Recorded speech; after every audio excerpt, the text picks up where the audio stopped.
yang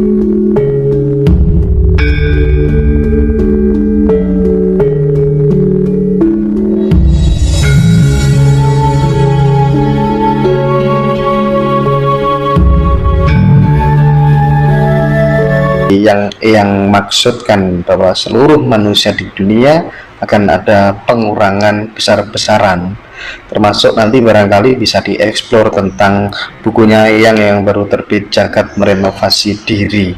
Nah itu monggo yang silakan.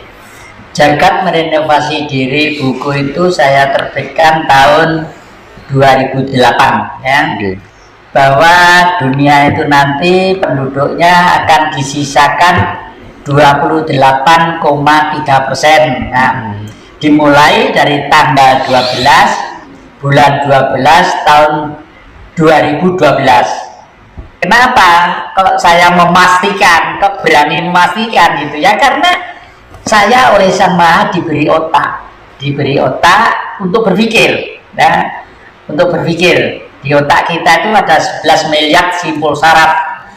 11 miliar simpul saraf, dan setiap simpul saraf melayani 25.000 saraf. Nah, akhir-akhir ini banyak kesalahan-kesalahan yang dilakukan oleh para leluhur, ya maaf ya saya pakai, terpaksa harus mengkritik apa yang menjadi perjalanan para leluhur. Ya termasuk buyut-buyut, cangga-cangga saya, kakek-kakek saya. Nah, karena kebenaran itu butuh kecerdasan. Sopo sing bener pinter mesti bener. Sopo sing bener pinter mesti bener. Bener itu jujur, ya. Kuncinya ada 5. Angen-angen bener, ini ajaran Buddha 500 tahun sebelum Masehi. Angen-angen bener, pikiran bener, tutur kata bener, pribadi bener, bergaul bener, ya. Yang kedua, dari ini saya semakin lama semakin melihat perilaku manusia yang menggunakan buku-buku untuk ajaran ketuhanan dalam tanda petik, umumnya itu tidak dilaksanakan dengan kejujuran hati, sehingga perilakunya itu betul-betul manusia bertuhan. Umumnya hanya dihiruk-hikukan gara-gara kepentingan beberapa macam subjektivitas individu. Entah itu ben terkenal, entah itu ben muridnya soyaken, entah itu untuk gini, umumnya pada waktu itu ya. Karena saya hidup di Singosari itu memang sengaja. Saya itu di sana itu ada kurang lebih 119 pondok pesantren ya. Saya hidup di sana tuh pengen nguping telinga saya itu, pengen belajar dari beliau-beliau supaya tahu loh, ternyata yang diajarkan tuh bener. Tapi kenapa kok semakin lama manusia semakin gini? Karena yaitu tidak melakukan apa yang diajarkan, tapi hanya menyebarkan yang diajarkan demi kepentingan yang bercorak ragam subjektivitas. Makanya terus saya membuat buku inilah. Di baliknya ini ada suatu gambar, ini gambar wayang. Ini bumi, ini Bathara Kala. Leluhur kita termasuk salah. Ya, kenapa? Kalau meruat, diadakan acara ruatan, Bathara Kala itu selalu mengejar-ngejar orang yang gono gini, otak-atik kebanting, Pandhawa 5, Pendawi 5, dan lain sebagainya. Secara logika, lowong susah kok malah dikejar-kejar. Terus saya bertanya kepada Sang Maha Kala sendiri, tidak seperti itu, ya. Dibimbing saya oleh Yang Bodronoyo. Loh, kok Bodronoyo Semar katanya kok ditanya. Kalau orang menganggap itu hanya nonton wayang sebagai hiburan, ya seperti itu. Tapi Yang Bodronoyo itu adalah leluhur kita. Setelah bumi ini tercipta, tumbuh-tumbuhan ada, binatang ada, beliau itu sudah berbentuk plasenta ribuan tahun. Plasenta itu apa? Isinya janin. Nanti kalau keluar janin itu adalah perwujudan Sang Maha sendiri yang bersinar dalam tubuhnya yang disebut Tuhan. Nah, gitu. Jadi yang Purwokala namanya saja Hyang Purwokala. Hyang itu adalah tinggi, Purwo itu permulaan, Kala itu zaman.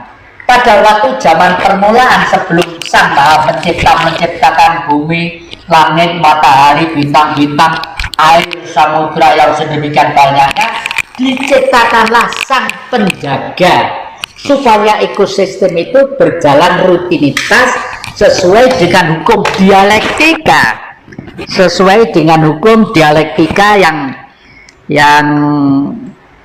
yang berjalan secara kontinu. Lah makanya disebut Purwakala. Lah sekarang saya mengadakan budaya ruatan kepada siapa saja yang mau, ya, yang tidak mau tidak masalah, nggak gelem delok juga masalah, tapi saya harus mengutarakan ini supaya dengan visualisasi kira-kira pertunjukan sekitar 2 jam ini nanti dengan sedikit peralatan yang minim, nanti itu kembali lagi sang gaib termasuk danyang-danyang itu paham dan ngerti kalau manusia itu punya sopan santun dan rasa hormat, ya. Karena sebelum dilahirkan manusia, danyang-danyang itu sudah ada lebih dulu, ya.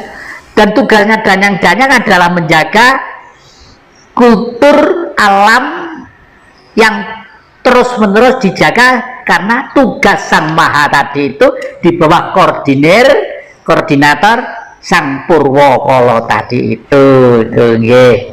Lagi bagaimana ya caranya supaya Indonesia ini bisa keluar dari cengkraman Cina, cengkraman Amerika dalam tanda kutip, kira-kira bagaimana ya? Termasuk di dalam buku ini itu sudah saya jelaskan bahwa salah satu alternatif, ya, alternatif untuk bertahan minimal satu, kita harus sadar bahwa kita hidup dalam suatu wilayah yang semua serba ada, ya, baik soal kepentingan makanan, soal kepentingan berbusana, ya, banyak kapuk kapasnya dan sebagainya, masalah tambang-tambang alam, masalah energi di hutan-hutan, di gunung-gunung, dan semua ada. Yang di negara lain tidak ada. Kalau negara lain yang miskin dan minim bisa hidup bermewah-mewah seperti itu, lah kita kok tidak? Ya karena cara berpikir kita. Oleh karena itu, sekali lagi saya ulangi, teori Bung Karno tentang Trisakti masih sangat relevan. Bebas aktif dalam politik, berdikari dalam ekonomi, dan berkepribadian dalam kebudayaan. Bebas aktif dari segi politik. Hei Amerika, kamu jangan sombong, kamu bisa membuat rudal, kamu bisa membuat nuklir segala macam. Hei Cina, kamu bisa menguasai wilayah-wilayah lain karena memang kamu adalah etnis yang rajin dan gemar untuk menyebarkan pengaruh lewat budaya dan selalu dengan sistem yang sangat sistematis. Di dalam satu kota, kalau kelenteng itu mesti cedek dengan pecinan, mesti cedek dengan pasar-pasar, dengan toko-toko, karena sampai kapanpun manusia itu tidak bisa lepas dari pasar, toko, dan kebutuhan-kebutuhan. Nah, tapi kelebihan Cina apa? Dimanapun berada tidak pernah meninggal dari kepercayaan terhadap leluhurnya. Kelenteng itu adalah tempat upacara untuk menyatu fokus sujud kepada leluhurnya. Nah, otak kita yang diodalade suruh menyanjung-nyanjung leluhurnya bangsa lain, seluruh bangsa lain, sampai sekarang ini ada fenomena yang dikatakan gela-gelo Cina Londo sak jodo wong Jawa garis separo. Lumayan sak jodo mantenan ngalor ngidul rekreasi, ya, kemana-mana. Lah kalau Jawa Jawa sak Jawa Jawa Cina Jawa Cina Londo ya seperti sekarang ini, ya, seperti sekarang ini. Kakek ini kalau Anda masuk di sini, Mas Sinter tadi sudah mengatakan masuk kok dingin, semuanya serba indah, karena saya pecinta alam dan pecinta seni. Nah, pecinta alam dan pecinta seni itulah yang menumbuhkan satu budaya yang mapan.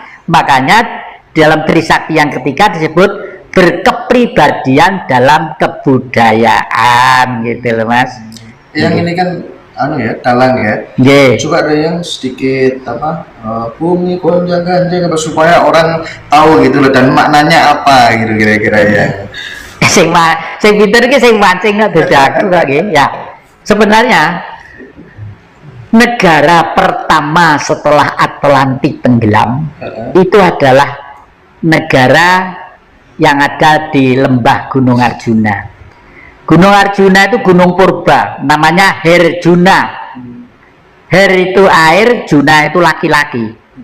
Orang yang lahir di lembah Gunung Arjuna ribuan tahun, ratusan atau puluhan tahun atau sekarang, pasti kalau dia tekun belajar tentang nasionalisme dan leluhur, pasti menjadi orang istimewa.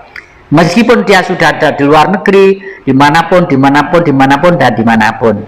Akhir-akhir ini di Sumberawan ada seorang paranormal dari Belanda ya, saya kenal dan pernah main-main ke rumah yang sini. Terus sekarang itu berada di Laut Selatan, di Tembe Laut Selatan bersama-sama dengan masyarakat. Loh, kenapa mau ke sana? Karena gini Romo, ini pantai selatan itu kan akan dibuat jalur timur. Saya harus bersama-sama rakyat membuat alternatif. Jangan sampai nanti di sana menjadi daerah modern, jalur simpang siurnya duit, tapi rakyat tidak ikut makan lagi. Nah, saya yakin mungkin karena tidak bisa dibuktikan secara nyata, mungkin siapa tahu kalau sukma yang kebetulan gede dagingnya Belanda tadi itu sukma leluhur-leluhur kita bisa juga ya toh. Seperti Mas Hendro dan adik-adik ini begitu rajin mengungkap kembali tentang kultur budaya bangsa, mustahil kalau itu sukma bukan sukma leluhur yang dulu pernah ada di sini entah ribuan atau ratusan tahun yang lalu. Kalau ento tidak seneng sampai dipaksa sampai apa, ya tidak akan tertarik dan tidak usah kita paksa. Karena apa? Karena manusia akan disisakan tidak sampai 30% ya. Gimana ya? Bumi gonjang ganjing gitu gimana? Ya, ini jadi ya. Itu bumi gonjang ganjing itu bumi gonjang ganjing langit kelap-kelap katon lir goncanging alit. Risang mawe gandrung sabaran kaduluna. Bumi gonjang ganjing itu sebenarnya pada waktu dulu ada negara bangsa Lemuria yang di negara Atlantik sana ya. Atlantik itu pulaunya dekat Hawaii antara Jepang dan pantai barat Amerika, di tengah sana ada pulau kecil lah. Tentang sejarah peristiwa ini sudah ditulis oleh seorang profesor doktor ahli arkeolog ya, Ariston dos Santos dari Brasilia. Ariston dos Santos. Itu ya, dari sana beliau menulis bangsa Lemuria yang jenius nanti disebut bangsa Arya. Ternyata keturunannya sekarang yang disebut bangsa Indonesia. Nah, dan ini buku ini sudah saya buat ya. Saya buat tentang eksodusnya seorang Brahmana menyelamatkan diri ke puncak Gunung Arjuna. Itulah dari sana lalu turun membentuk suatu kerajaan Hestino. Makanya jejer wayang Purwo yang bener wayang asli ya Kidung Agung harus Hestino. Makanya kidungnya leng ramyaning kang sasangkaku menyar